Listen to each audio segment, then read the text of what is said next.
Ospital ang isang estudyante sa Muntinlupa na sinaktan ng mga kaklase sa loob ng kanilang silid-aralan. Posibleng dumami ang insidente ng domestic violence sa mga panahon ng public emergency tulad ng COVID-19 pandemic ayon sa World Health Organization. Sa latest na insidente ng pambubuli sa paaralan, nauwiyan sa pananaksak sa Las Piñas na ikinamatay. Isang Pilipinas sa mga bansang may pinakamataas na gender equality score at base sa 2023 report ng World Economic Forum. Ibig sabihin yan, halos pantay karapatan at oportunidad para sa mga babae at lalaki rito sa bansa. Ramdam kaya yan ng lahat.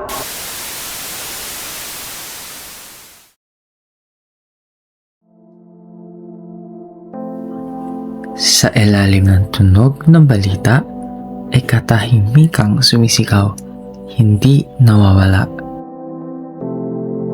Paaralang dapat tahanan, nagiging lugar ng takot, minsan mas masakit pa sa salita.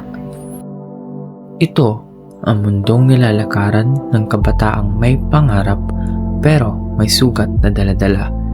Hindi dahil kulang sa talino, kundi dahil kulang ang mundo sa pag-unawa, kulang sa pagkilala. Ang paaralan ay tahanan ng tanong at sagot, lugar ng pag-asa.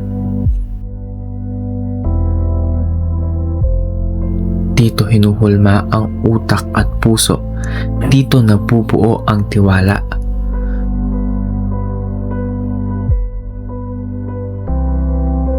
Pero kung may bakod na naghahati, paano sisipol ang pagkakapantay-pantay nila? Kung may mga tingin na bumabawas sa dangal, paano lalakas ang isang bata?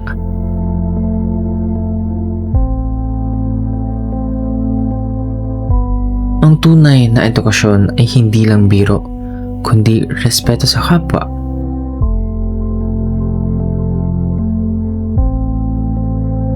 Hindi lang marka sa papel, kundi pagtrato sa isa't isa.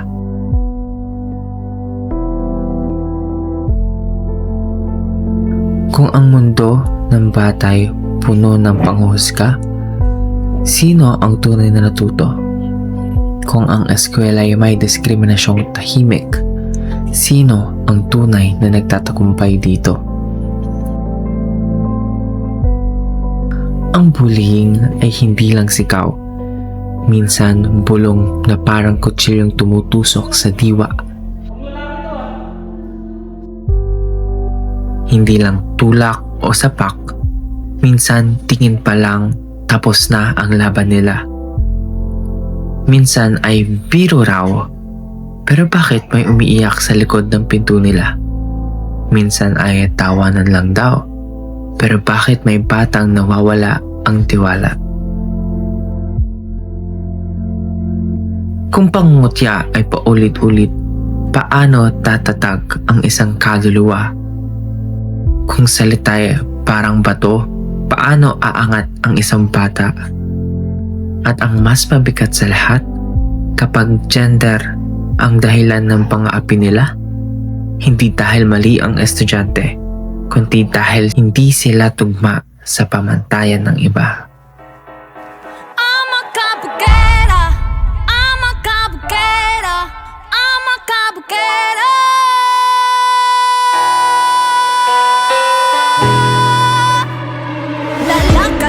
Ala beauty queen, aura ko'y will make you scream. Ganda kong nagniningning, lalo kang mapapatingin. Di ko na kailangan na magpaganda, dating ko palang panalo na. Di ko need ng filter sa camera, naturang ganda ay bandera.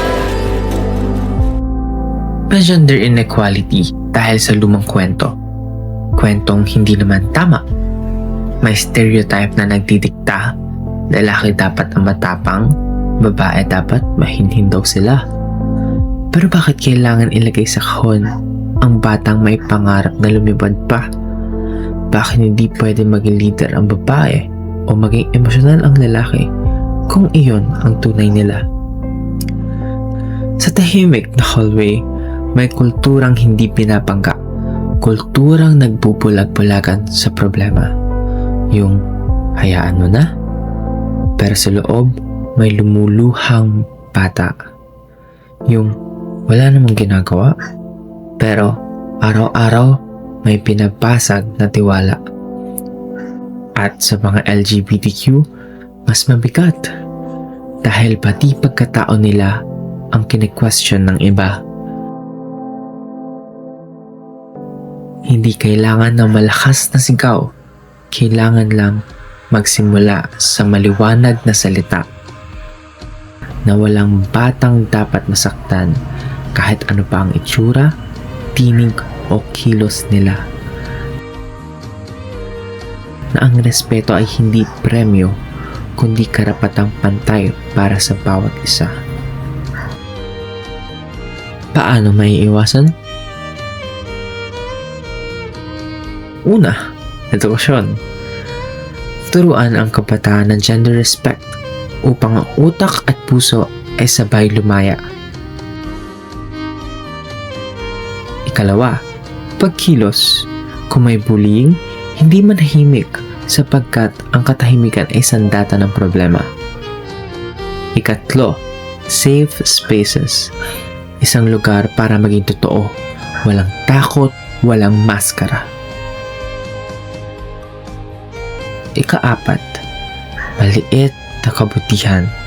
Isang ngiti, pag-akbay, pakikinig, maliit pero kayang magpabago ng mundo nila. At ikalima, ang pinakamahalagang pantay ang tingin sa lahat ng estudyante. Dapat pantay-pantay ang lahat. Walang lalamang, walang kulang.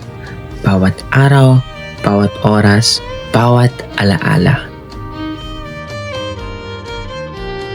Ang paaralan ay dapat tahanan, hindi entablado ng panghuhusga. Dapat lugar ng pag-unlad, hindi arena na takot at pagkadapa.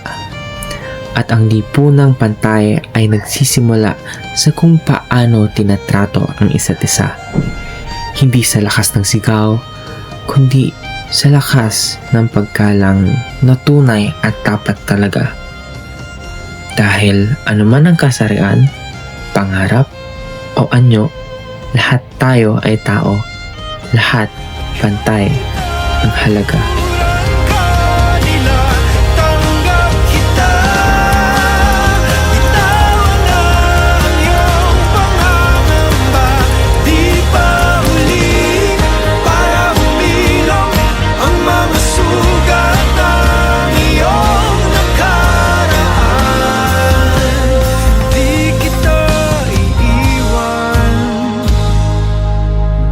Sayang, di kailangan